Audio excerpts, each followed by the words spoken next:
Hello friends, welcome back to our channel MR creations. అందరూ ఎలా ఉన్నారు? నేనైతే చాలా బాగున్నానండి. మీరందరూ కూడా బాగుండాలని చెప్పి మనస్ఫూర్తిగా కోరుకుంటున్నాను. ఈరోజు మన ఛానల్లో చింత చిగురు కోడిగుడ్డు కూర ఏ విధంగా తయారు చేసుకోవాలో చూపించబోతున్నానండి. దానికోసం అయితే నేను ఒక 100 గ్రాముల చింత చిగురు తీసుకున్నానండి. ఈ విధంగా నీట్గా, దీంట్లో చిన్న చిన్న కొమ్మలనే ఉంటాయి, అవి అలాంటివి ఏమీ లేకుండా నేను నీట్గా తీసి కడిగి పక్కన పెట్టుకుంటున్నాను. ఇలా చిన్న చిన్న కొమ్మలనే ఉంటాయి అన్నట్టు, అలాంటివి ఏమీ లేకుండా తీసేసి నీట్గా కడిగి పక్కన పెట్టుకొని ఈ చింత చిగురు కోడిగుడ్డు కూర ఏ విధంగా తయారు చేసుకోవాలో చూపిస్తానండి. ఈ చింత చిగురు నీట్గా కడిగి పక్కన పెట్టుకున్నాం. దాని తర్వాతకి కర్రీ కోసం కావాల్సిన ప్రాసెస్ ఏంటనేది చూద్దాము.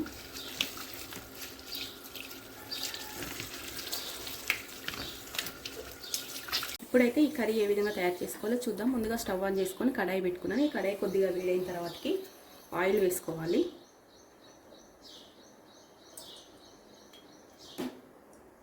ఒక 3 టేబుల్ స్పూన్ అయితే ఆయిల్ వేస్తున్నాను. ఈ ఆయిల్ వేడైన తర్వాతకి కొద్దిగా తాలింపు గింజలు వేసుకుంటున్నాను. ఈ తాలింపు గింజలు కొద్దిగా ఫ్రై అవ్వాలి. ఇప్పుడు దీంట్లో ఒక 4 పచ్చిమిరపకాయలు కూడా వేస్తున్నాను.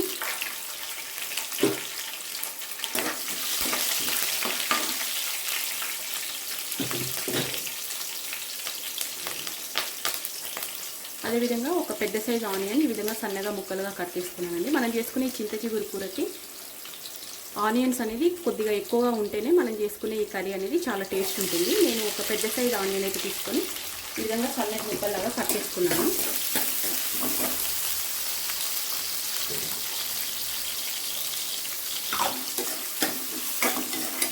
ఈ ఆనియన్ మంచిగా ఫ్రై అయిన దాకా ఫ్రై చేసుకోవాలి. మంచి గోల్డెన్ బ్రౌన్ కలర్ వచ్చేంత వరకు అయితే ఫ్రై చేసుకోవాలి. ఈ ఆనియన్ మనకి ఎంత మంచిగా ఫ్రై అయితే మనం చేసుకునే ఈ చింత చిగురు కోడిగుడ్డు కూర అనేది కూడా అంత టేస్టీగా ఉంటుందండి. కాబట్టి ఈ ఆనియన్ అనేది మంచి గోల్డెన్ బ్రౌన్ కలర్ వచ్చేంత వరకు అయితే ఫ్రై చేసుకోవాలి. ఈ ఆనియన్ అనేది మంచిగా ఫ్రై అయిపోయిందండి. దీంట్లో ఇప్పుడు కలర్ కోసం ఒక 1/2 టేబుల్ స్పూన్ పసుపు వేసుకుంటున్నాను.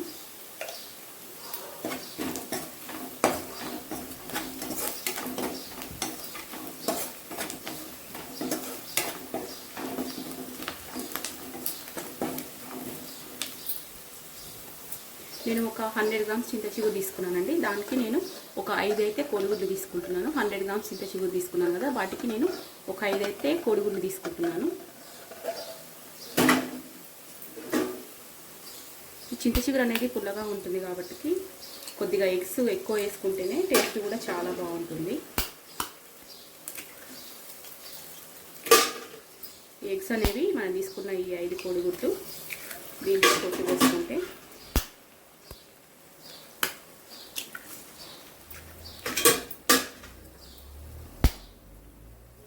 చాలా టేస్ట్ ఉంటుందండి ఈ కూర. ఒకసారి మీరు ట్రై చేసి చూడండి. చాలా అంటే చాలా బాగుంటుంది. దీన్ని ఏమాత్రం కలపకుండా ఒక్క 2 నిమిషాలు మూత పెట్టుకుందాని.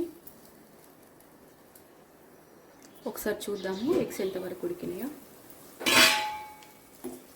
ఎగ్స్ అయితే పూర్తిగా ఉడికిపోయినాయండి. ఇలా కాకుండా కొంచెం మాకు పొడి పొడిగా కావాలి అని చెప్పి అనుకునే వాళ్ళు కూడా దీన్ని మొత్తం స్మాష్ చేసుకోవచ్చు.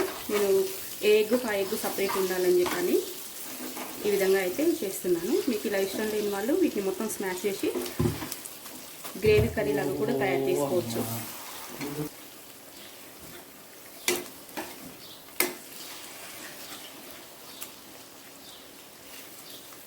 ఇలా ఉంటే మనకు దేనికి దానికి సపరేట్ ఉంటుంది అన్నట్టు. ఇలా వద్దనుకున్న వాళ్ళు వీటిని మొత్తం ఈ విధంగా స్మాష్ చేసుకోవచ్చు. ఇంకొక 5 మినిట్స్ ఉంచుకుందాం. ఇప్పుడు దీంట్లో కొద్దిగా సాల్ట్ వేసుకుందాం. ఇవి మరీ పెద్ద పెద్దగా ఉంది ఈ ఎగ్ ముక్కలు అనేవి, కాబట్టి కొద్దిగా నేను స్మాష్ చేస్తున్నా. ఇప్పుడు దీంట్లో మన టేస్ట్కి సరిపోయే సాల్ట్ వేసుకున్నాం. ఓన్లీ ఎగ్స్కి పట్టే విధంగా కొద్దిగా వేస్తున్నాను. తర్వాత మళ్ళీ చింత చిగురు వేసుకున్నప్పుడు మనం టేస్ట్కి సరిపోయే ఉప్పు వేసుకుంటే సరిపోతుంది.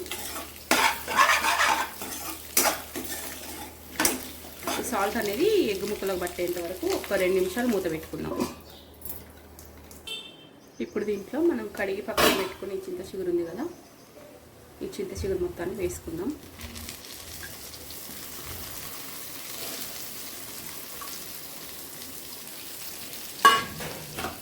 దాంతోపాటు మన టేస్ట్కి సరిపోయే ఉప్పు కూడా. ఆల్రెడీ ఇంతకుముందుకు నేను ఒక హాఫ్ టేబుల్ స్పూన్ వేసాను కదా, ఇప్పుడు ఇంకొక హాఫ్ వేస్తున్నా.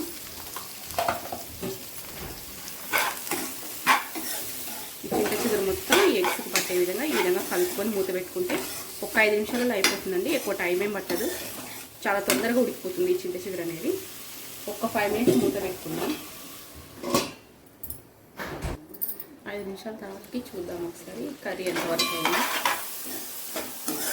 ఈ చింత చిగురు మంచిగా ఉడికిందండి. ఇప్పుడు దీంట్లో మన టేస్ట్కి సరిపోయే కారం వేసుకుందాం.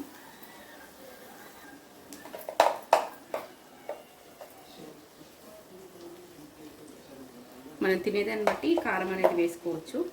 చింత చిగురు కొద్దిగా పుల్లగా ఉంటుంది కాబట్టి కొద్దిగా ఎక్కువ ఉంటేనే ఈ చింత చిగురు కోడిగుడ్డు కూర బాగుంటుంది. సంవత్సరానికి ఒకసారి వస్తుందండి ఈ చింత చిగురు. మనకు దొరికినప్పుడే మనకు కావాల్సిన వెరైటీస్ అన్నీ మనం ఈ చింత చిగురుతో చేసుకుంటే చాలా టేస్టీగా ఉంటుంది. ఆ టేస్ట్ కూడా మనం ఎక్కడ మిస్ అవ్వం అన్నట్టు సంవత్సరం పాటు. ఒక్క 5 మినిట్స్ మూత పెడితే ఈ చింత చిగురు కోడిగుడ్డు కూర అనేది రెడీ అయిపోయినట్టే. చాలా అంటే చాలా బాగుంటుంది. ఒకసారి మీరు ట్రై చేసి చూడండి. చింత చిగురు దొరికినప్పుడు కావాల్సినవి అన్నీ కూడా మీరు ఈ చింత చిగురుతో ట్రై చేసి చూడండి. చాలా అంటే చాలా టేస్టీగా ఉంటుంది. ఎందుకంటే మనకు సంవత్సరానికి ఒకసారి దొరుకుతుంది. ఇంకా అదేవిధంగా మనకు కావాల్సిన వెరైటీస్ అన్నీ ఈ చింత చిగురుతో ఈ సంవత్సరంలో ఈ సమ్మర్లో చేసుకొని తింటే చాలా హెల్త్ కూడా చాలా మంచిది అన్నట్టు. నాకు దొరకగానే నేనైతే వెంటనే తీసుకొచ్చుకొని ఈరోజైతే ఈ చింత చిగురుతో కోడిగుడ్డు కూర చేయాలని చెప్పి అనుకొని ఈ కర్రీ అయితే చేస్తున్నాను. చూసారా ఎంత బాగా అయిపోయిందో ఈ కర్రీ. కొద్దిగా ఫైనల్లో ధనియా పౌడర్ వేసుకుంటున్నాను.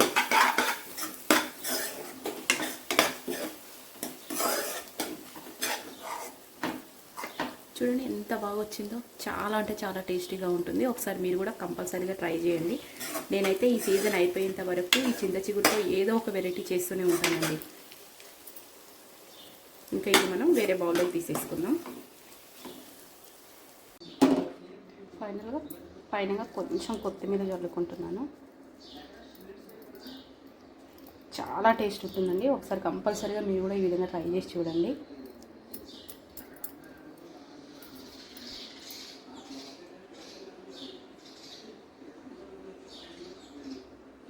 ఈ చింత చిగురు సీజన్ అయిపోయేంత వరకు అయితే నేను ఏదో ఒకటి చింత చిగురు పప్పు, చింత చిగురు ఎగ్, ఇంకా చింత చిగురు చికెను, చింత చిగురు మటను, చింత చిగురు పచ్చడి, ఈ విధంగా ప్రతి ఒక్కటైతే నేను ట్రై చేస్తూనే ఉంటానండి. ఎందుకంటే చింత చిగురు చాలా అంటే చాలా టేస్టీగా ఉంటుంది.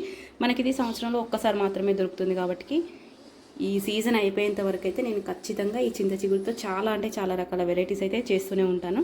మరి మీరు కూడా ఒకసారి ఈ విధంగా ట్రై చేస్తారని చెప్పి అనుకుంటున్నాను. మీ అందరికీ ఈ వీడియో నచ్చిందని చెప్పి కూడా అనుకుంటున్నాను. థ్యాంక్ యూ అండి. Thank you for watching. Please do subscribe.